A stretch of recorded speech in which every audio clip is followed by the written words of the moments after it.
Olá amigos, estamos de volta para mais uma semana de estudo da Palavra de Deus no nosso canal De Frente com Texto. Espero que você tenha tido um excelente tempo com a sua família por ocasião da celebração da Páscoa. Lembrando que a morte e ressurreição do nosso Senhor e Salvador Jesus Cristo nos dá esperança. Esperança mesmo em meio a um tempo como esse, um tempo de dificuldades, de muitos desafios. Esperança porque um dia Ele ressuscitou, porque Ele está vivo e um dia Ele voltará para buscar o seu povo, para nos buscar. É essa esperança que nos fortalece, é essa esperança que nos faz estar aqui ouvindo a sua santa palavra. O texto dessa semana é Marcos capítulo 10, verso 32 a 45. Pega aí a sua Bíblia, papel, caneta. Nós vamos ver um ensino incrível do nosso Rei, o Rei dos Reis, aquele que realmente tem todo o poder em suas mãos. Esse ensino é realmente impactante para a gente. Ele vai de encontro a tudo que nós vemos em nossa cultura e em nosso próprio coração. Esse texto me fez lembrar de um personagem histórico da história moderna, o rei Luís XIV. Você já deve ter ouvido falar dele.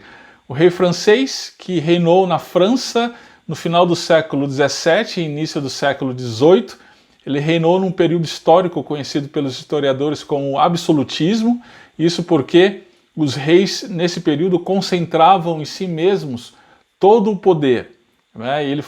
Esse rei, Luís XIV, ficou conhecido como o Grande ou o Rei Sol, e é atribuída a ele a famosa frase que ele teria dito diante do parlamento francês, L'État c'est moi, o Estado sou eu. É incrível a concentração de poder nessa ocasião nas mãos de uma pessoa só. Conta-se até que em todas as manhãs, no glamouroso Palácio de Versalhes, construído por ele mesmo, Luís XIV ele acordava rodeado de um grupo seleto de aristocratas, um grupo selecionado por ele mesmo, e era considerado realmente uma honraria muito grande, não é? Estar no momento em que o rei acordava, nos seus aposentos íntimos, não é? E quando era dada então o lenço de higienização do rei para um desses aristocratas, então isso era um privilégio muito grande, isso era uma honraria muito grande. Bem, consideradas as devidas proporções, isso ilustra muito bem o nosso coração. Muitas vezes nós gostamos de privilégios, nós gostamos de distinções, de nos destacar de uma maneira ou de outra. Infelizmente, muitas vezes nós somos o nosso próprio Rei Sol. Hoje eu quero te convidar a aprender com o Rei dos Reis, que deixou a glória e se fez servo. Como isso muda tudo entre nós, gente. Como isso transforma o meu papel como pai, como marido, como patrão ou empregado. Como isso muda tudo. Então vem comigo, vamos juntos. Vamos aprender com o nosso Rei, o nosso Senhor e Salvador Jesus Cristo. Vamos para de frente com o texto. Muito bem, gente. Marcos capítulo 10, verso 32 a 45. Acompanhe a leitura. E iam no caminho, subindo para Jerusalém, e Jesus ia diante deles. E eles maravilhavam-se e seguiam-no atemorizados. E tornando a tomar consigo os 12, começou a dizer-lhes as coisas que lhe deviam sobrevir, dizendo: Eis que nós subimos a Jerusalém, e o Filho do Homem será entregue aos principais sacerdotes e aos escribas, e o condenarão à morte, e o entregarão aos gentios, e o escarnecerão, e açoitarão, e cuspirão nele, e o matarão. E ao terceiro dia ressuscitará. E aproximaram-se dele Tiago e João, filhos de Zebedeu, dizendo: Mestre, queremos que nos faças o que te pedirmos. E ele lhes disse: Que quereis que vos faça? E eles lhe disseram: Concede-nos que na tua glória nos assentemos um à tua direita e outro à tua esquerda. Mas Jesus lhes disse: Não sabeis o que pedis. Podeis vós beber o cálice que eu bebo e ser batizados com o batismo com que eu sou batizado? E eles lhes disseram: Podemos. Jesus, porém, disse-lhes: Em verdade, vós bebereis o cálice que eu beber, e sereis batizados com o batismo com que eu sou batizado.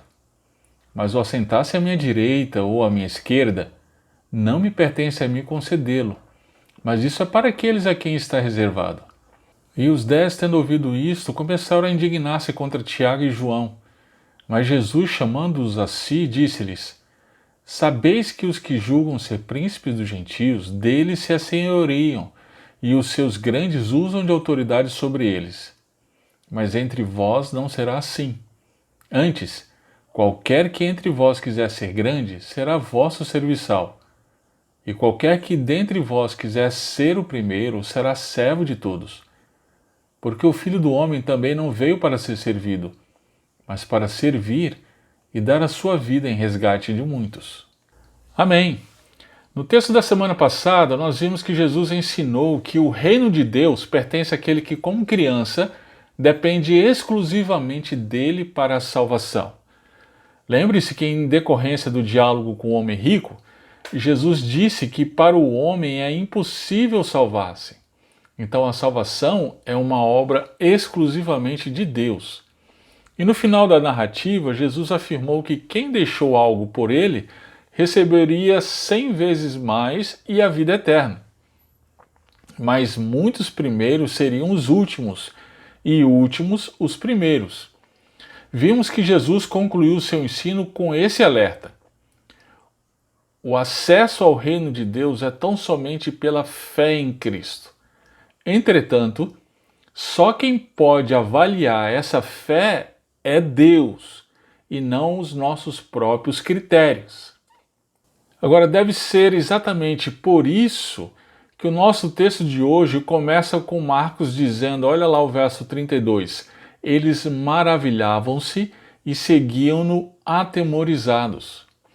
Além disso, eles seguiam para Jerusalém, e todos sabiam que lá Jesus teria ainda mais oposição.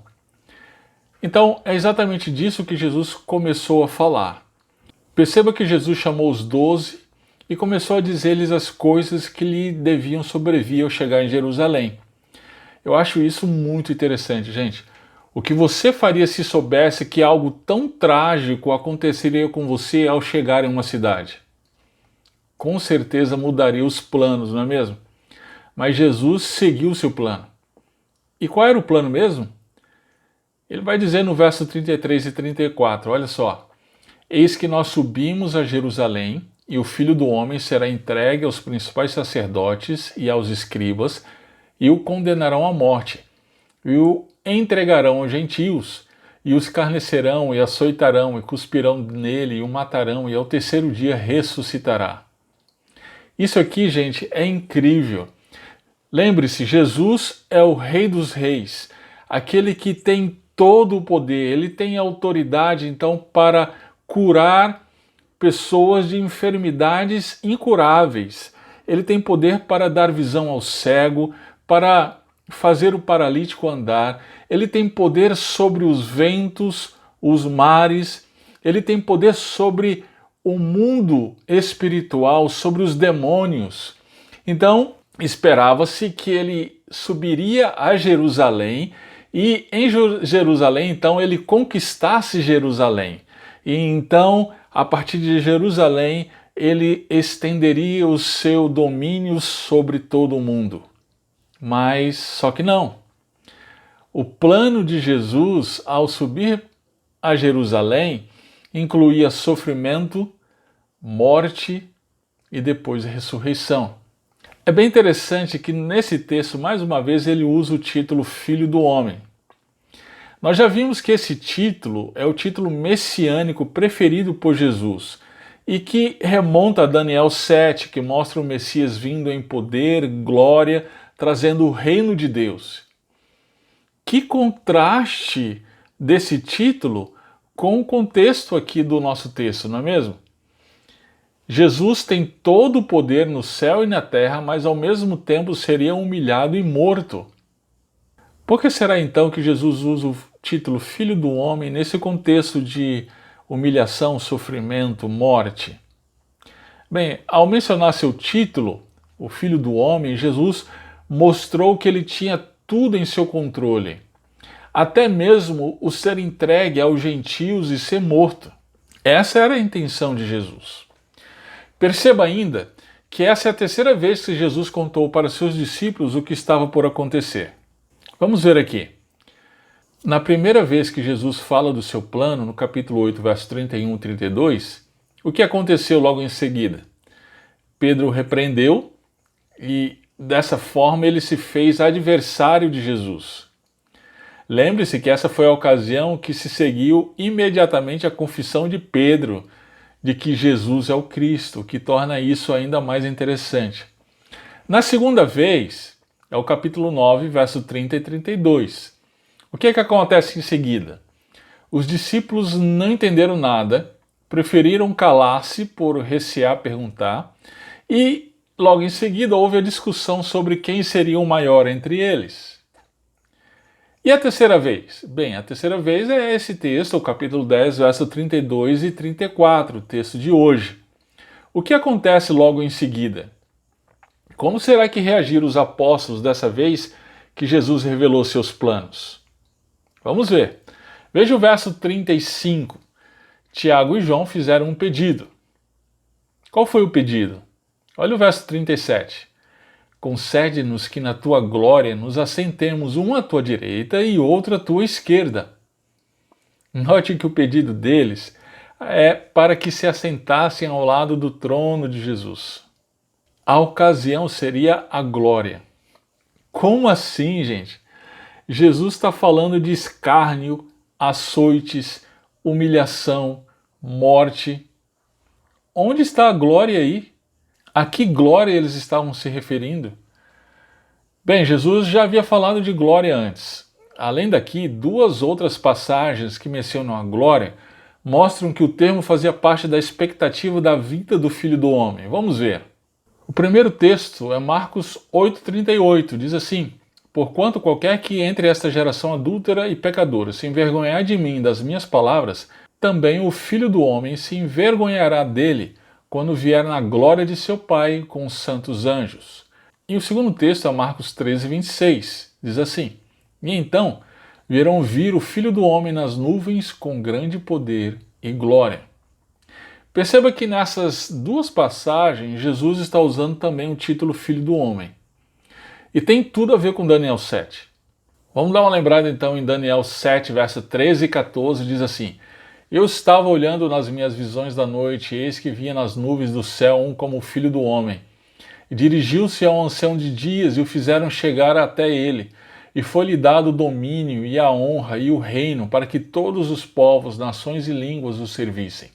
O seu domínio é um domínio eterno, que não passará, e o seu reino, o único que não será destruído. Perceba que a partir de Daniel 7, a gente percebe que o Filho do Homem é aquele ser celestial preexistente que desce à terra com o glorioso reino de Deus. Essa imagem então remonta perfeitamente a Cristo e como ele é descrito por Marcos na primeira parte do Evangelho. Desde o início do Evangelho, Marcos já afirma, lembre-se do capítulo 2, verso 10, mas para que saibais que o Filho do Homem tem autoridade para perdoar na terra pecados, e o verso 28 logo em seguida, de modo que o Filho do Homem é Senhor até mesmo do sábado. Então Marcos vai mostrando através então dessas afirmações, através dos milagres, das narrativas em geral, que Jesus é esse Filho do Homem, é este Deus que se fez homem, não é? Até que tudo isso culmina na afirmação de Pedro, lá no capítulo 8, verso 29, Tu és o Cristo. Então Jesus é o Deus glorioso que estava por vir. É dentro desse cenário, então, conceitual, que moviam-se os pensamentos dos discípulos. Sendo assim, era isso que Tiago e João se referiam ao mencionar a glória. Era isso que eles queriam para si, e por isso foram incapazes de ouvir o que Jesus dizia além disso. Eles foram incapazes de ver que antes de Daniel 7 ser cumprido, deveria se cumprir Isaías 53, a profecia do servo sofredor. Isso porque o coração deles e o nosso coração é ávido pela glória. Jesus, ao contrário disso, sendo Deus, ele se fez servo. Nós, ao contrário de Jesus, sendo apenas homens, queremos ser deuses, não é mesmo? Uma das partes mais interessantes do filme Troia é quando Aquiles e sua falange estão conquistando a praia de Troia. É bem interessante então que ele diz para sua falange que o nosso nome seja eternizado. Esse é o nosso coração, gente. Nós queremos o nosso nome em evidência, nós queremos sentar ao lado do trono do Filho do Homem. É por isso que construímos megatemplos e sistemas sofisticados de controle baseados em uma rígida hierarquia. É por isso que nós brigamos tanto por posições, cargos, títulos, sejam eles seculares ou religiosos. É por conta desse amor ao nosso próprio nome que nós queremos que as pessoas vejam o nosso trabalho, vejam nossas realizações e conquistas, e por isso nós colocamos nas redes sociais. É por isso que nós gostamos tanto de tapinhas nas costas, títulos honoríficos e placas de honra ao mérito. É por amar a evidência do nosso próprio nome que nos consideramos merecedores de assento especial ao lado de Deus. Afinal de contas, fizemos por onde o merecer. Perceba que o pedido de Tiago e João faz parte do nosso próprio coração. Muito bem, voltemos então ao nosso texto e vejamos a resposta de Jesus. Olha o verso 38. Não sabeis o que pedis. Podeis vós beber o cálice que eu bebo e ser batizados com o batismo com que eu sou batizado? Gente, a que cálice e batismo Jesus está se referindo aqui?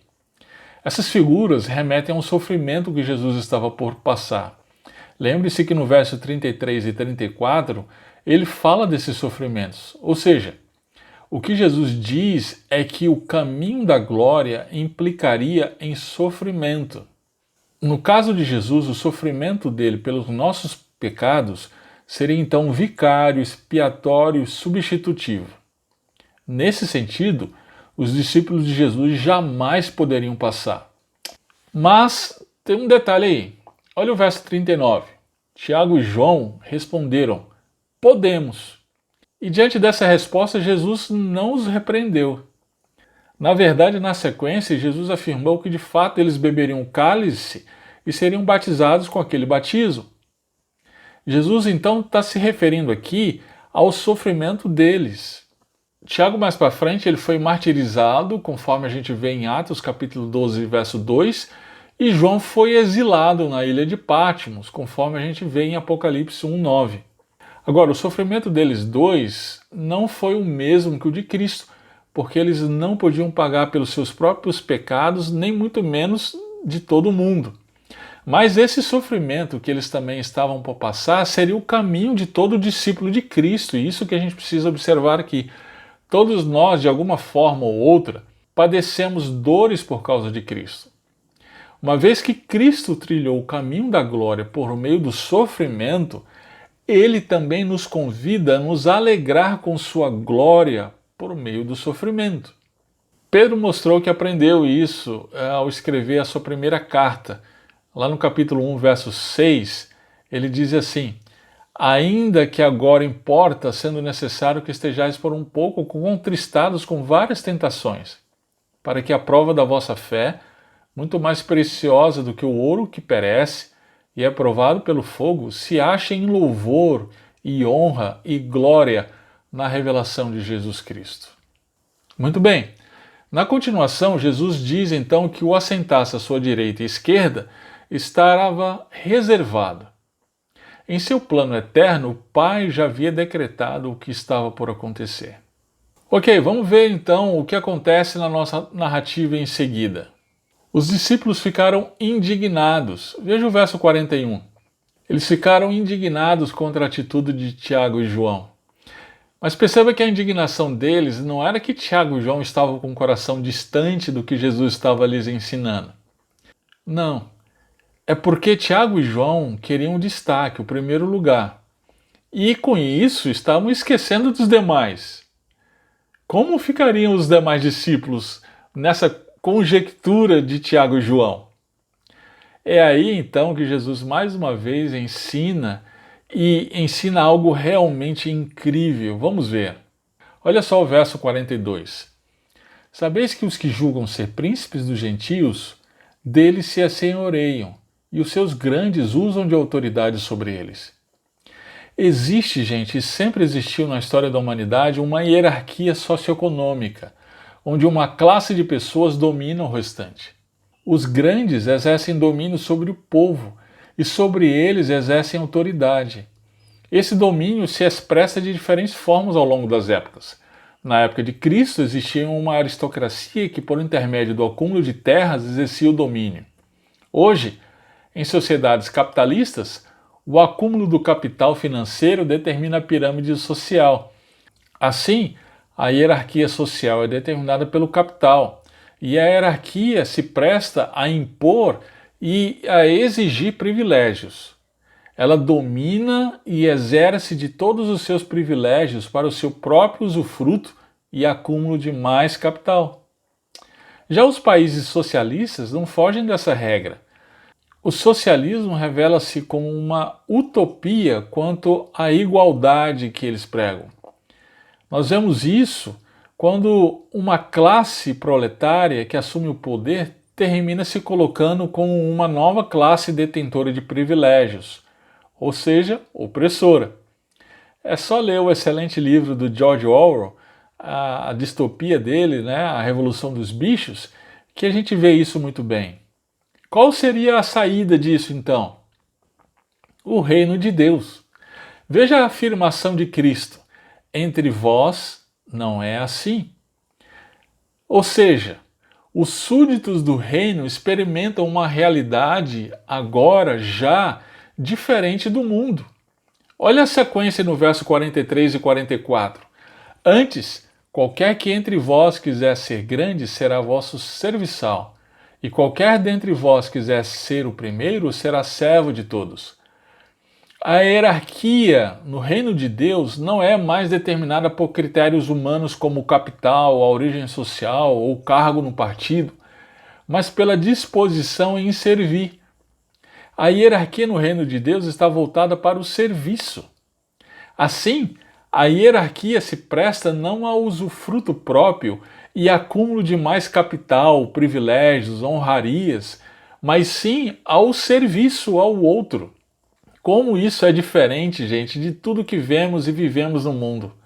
Isso muda tudo. Isso significa que se somos líderes na nossa família, na igreja ou trabalho, nós somos líderes para servir. Muitos pastores não entendem isso e se servem da igreja ao invés de servi-la. Muitos pais de família não entendem isso, infelizmente, e vivem como se sua esposa e seus filhos existissem para servi-lo. Quantos maridos, não compreendem esse princípio quando a palavra de Deus diz que um homem é o líder de sua casa? A liderança não é de acordo com o mundo, mas de acordo com Cristo. Então, nessa liderança, o homem tem que estar disposto a servir a sua esposa ao ponto de morrer por ela. É o que Paulo vai dizer aos Efésios. De fato, como a ética do reino é diferente da ética desse mundo. Agora veja o verso 45. Pois o próprio Filho do Homem não veio para ser servido, mas para servir e dar a sua vida em resgate por muitos. A ética dos súditos do reino é fundamentada na ética do próprio rei. O rei do reino de Deus, o Filho do Homem, em glória, sendo o próprio Deus, ele mesmo veio para sofrer e ser morto. O seu sofrimento seria um serviço, porque resultaria em resgate de muitos, ou seja, seria o pagamento pela nossa libertação. Cristo pagou ao Pai a dívida que tínhamos por conta de nossos pecados. Essa dívida era impagável, mas o seu sangue satisfez completamente essa dívida. Perceba um detalhe aqui, que Jesus fala em resgate de muitos, ele não diz todos. Isso porque apenas aqueles que depositam somente nele a sua fé têm a dívida paga. Uma outra coisa para a gente notar é o paradoxo. E que paradoxo! O Deus Todo-Poderoso, Criador dos céus e da terra, do mundo visível e invisível, aquele que reina soberano sobre as galáxias e sustenta toda a existência dos mundos, esse mesmo Deus se fez homem para sofrer e ser morto pelos meus pecados e os seus. Aqui está o paradoxo. A sua força e poder são demonstrados na fraqueza e humilhação da cruz. Aleluia! É na cruz que Deus se revela, gente. É na humilhação que o Deus todo-glorioso se mostra todo amor. Foi essa realidade que Martinho Lutero, no século XVI, viu e afirmou o seguinte: no Cristo crucificado é que estão a verdadeira teologia e o verdadeiro conhecimento de Deus. É isso aí. Agora lembre-se que Jesus está ensinando aos seus discípulos. Então, ele os ensina a ter o mesmo coração e atitude. Isso significa, então, que uma vez que somos discípulos de Cristo, como cidadãos do reino, somos ensinados pelo nosso Rei que aquilo que temos e somos não é de nosso próprio mérito, mas dado por Ele para o serviço, e não para a nossa própria glória. Somos ensinados ainda a abrir mão de privilégios para servir, abrir mão de direitos para servir, abrir mão de ostentações para servir. Somos ensinados a servir e servir sacrificialmente. Então, uma vez que esse serviço é sacrificial, então não é com o tempo que nos sobra, mas com todo o nosso tempo. Servimos não com os recursos que nos sobram, mas com todos os nossos recursos. Servimos não apenas no que gostamos de fazer, mas em tudo o que é preciso fazer. Servimos não apenas em uma bela manhã de sol, quando estamos dispostos e vai tudo bem, mas também em um dia de chuva torrencial, quando não estamos nada bem. Gente, então, diante de tudo isso que nós vimos, a mensagem central desse texto é essa. Uma vez que Jesus é Deus, que se fez servo para a redenção de muitos, seus discípulos devem ter essa mesma atitude. Vamos pensar em algumas coisas ainda mediante isso. Que desafio esse texto traz para nós! O pedido de Tiago e João não é tão estranho assim para a gente. Ele revela o nosso próprio coração.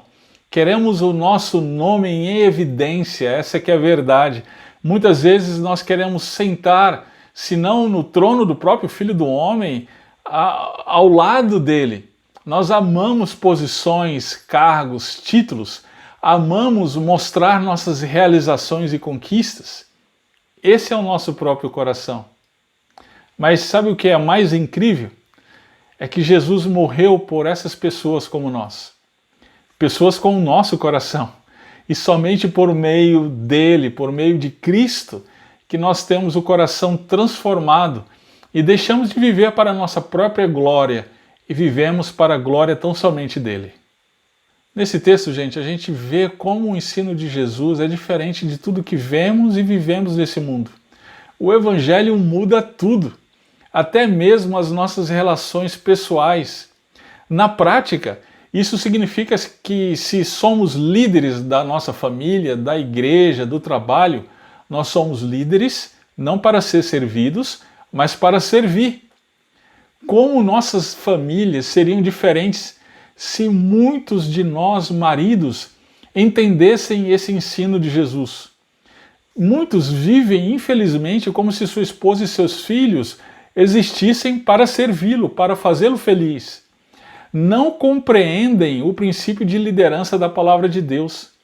A liderança bíblica, irmãos, não é de acordo com o mundo, mas de acordo com o nosso mestre, com o Rei dos Reis, o Senhor Jesus Cristo. Nessa liderança, o homem tem que estar disposto a servir a sua esposa, até o ponto de morrer por ela, se assim for. É o que Paulo diz aos Efésios. Enfim, eu quero encorajá-lo a lembrar que ser discípulo de Cristo implica em considerar que aquilo que temos e somos não é do nosso próprio mérito, não vem de nós mesmos, mas é dado por Ele e isso para o serviço, não para a nossa glória. Então, servir não é um serviço quando nos sobra tempo, mas com todo o nosso tempo. O servir não é com os recursos que nos sobram, mas com todos os nossos recursos.